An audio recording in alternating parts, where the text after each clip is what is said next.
रामलला की प्रतिष्ठा हुई, फिर कर्पूरी ठाकुर जी को भारत रत्न देने की घोषणा हुई है, तो ये आपको नहीं लगता है फिर वो राजनीति का आधार, जो वोट का आधार होगा वो धर्म जाति ही होगी, और आपका जो उद्देश्य है जो लोग इससे हटकर वोट करें कहीं कहीं वो प्रभावित होगा? जी नहीं, देखिए बात ये कोई पहली बार नहीं हो रहा है, ये तो लोगों ने पिछले कई दशकों से देखा है। जब भी चुनाव आता है, रामलला की मंदिर बने, इसमें तो कोई दिक्कत नहीं, गांव गांव में मंदिर बना हुआ है। कर्पूरी जी को भारत रत्न मिलना बहुत अच्छी बात है, स्वागत योग्य बात है, वर्षों से इसकी डिमांड लोग करते रहे। लेकिन ये सब बातें चुनाव के 1 महीने 2 महीने पहले इसलिए की जाती हैं कि लोग अपने 5 साल की समस्याओं को भूलकर इसी में आकर बहकर फिर वही गलती करके वैसे ही वोट कर दें। आपका कहना है लोग तो फिर वही बात करेंगे। अगर लोग फिर वैसे ही करते रहेंगे तो उनकी स्थिति भी वैसी ही बनी रहेगी जैसे पहले से है। ऐसा तो है नहीं कि बिहार ने लालू जी का शासन नहीं देखा, कि नीतीश का नहीं देखा, कि मोदी का नहीं देखा। भाई 10 वर्ष से मोदी जी प्रधानमंत्री तो है ही, उससे बिहार में बेरोजगारी तो खत्म हुई नहीं, उससे कोई बिहार से पलायन रुका नहीं। उससे पहले जब केंद्र में यूपीए कांग्रेस की सरकार थी तब भी बिहार की दशा यही थी।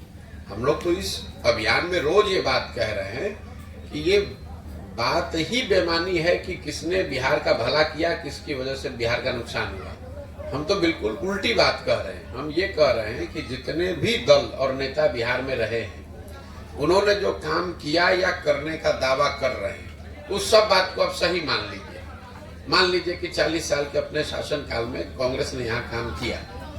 ये भी मान लीजिए कि 15 साल लालू जी के राज में बिहार में जो गरीब वंचित पिछड़ा था उसको आवाज मिल गई, यही तो दावा कर रहे हैं। मान लीजिए इस बात को। ये भी मान लिया जाए कि भाई नीतीश कुमार भाजपा के राज में यहाँ पर सड़क बिजली में कुछ सुधार हो गया। लेकिन अगर सारे लोगों के काम को, दावे को सही मान भी लिया जाए तो भी इससे तो कोई इनकार नहीं कर सकता है कि पूरे देश में सबसे गरीब, सबसे पिछड़ा, भुखमरी, बेरोजगारी वाला राज्य बिहार है। तो बिहार की जनता को, आपको, हमको ये सोचना है कि भाई देश आगे बढ़े, तेजी से बढ़े, धीरे बढ़े, वो तो एक कहानी है, लेकिन बिहार तो जहाँ था वही है। आपके बच्चे 20 वर्ष पहले भी जा रहे थे मजदूरी करने, 20 वर्ष पहले वो पंजाब और हरियाणा जा रहे थे, आजकल वो तमिलनाडु और तेलंगाना में जा रहे हैं, गुजरात में जा रहे हैं नौकरी करने। फर्क इतना ही पड़ा है। बिहार से जाने वालों की संख्या तो उतनी ही है, बिहार के लोगों को रोजगार नहीं है। ये तो 20 वर्ष पहले भी सत्य था, आज भी सत्य है। तो जब तक लोग इस बात को समझकर अलग तरीके से अपने बच्चों के लिए वोट नहीं करें, पूरे पदयात्रा का एक ही मंत्र सिखाया जा रहा है कि एक बार जीवन में आपने जाति पर वोट कर लिया, आपने विचारधारा पर वोट कर लिया, आपने नेताओं के लिए वोट कर लिया, आपने स्लोगन्स के लिए वोट कर दिया, एक बार जीवन में आप अपने बच्चों के पढ़ाई और रोजगार के लिए वोट कीजिए। यही बात तो पूरी पदयात्रा का उद्देश्य है।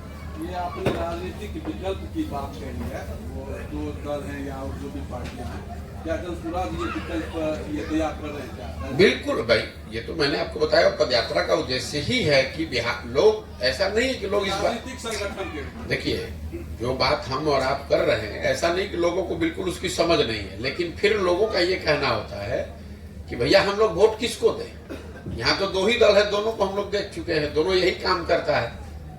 कोई कर्पूरी, कोई जात के राजनीति कर रहा है, कोई धर्म की राजनीति कर रहा है, कोई मंदिर के नाम पर वोट मांग रहा है, कोई रिजर्वेशन आरक्षण के नाम पर वोट मांग रहा है। मैंने जो बताया कि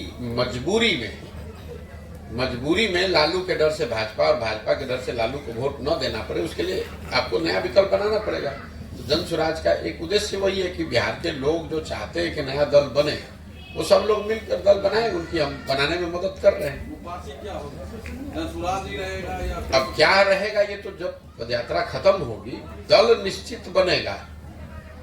दल का नाम क्या होगा, उसका स्वरूप क्या होगा, उसका संविधान क्या होगा, उसका नेता कौन होगा, उसका झंडा क्या होगा, ये बात तो जो लोग मिलकर बनाएंगे वो तय कर लेंगे कि इसका नाम जनसुराज रहेगा कि कुछ दूसरा रहेगा, इसका संविधान कैसे बनेगा, इसका नेता कौन होगा, इसको चलाया बनाया कैसे जाएगा। जो लोग मिलकर बनाएंगे वो इतनी अपनी समझ से उसको ठीक करेंगे उस समय। प्रशांत जी,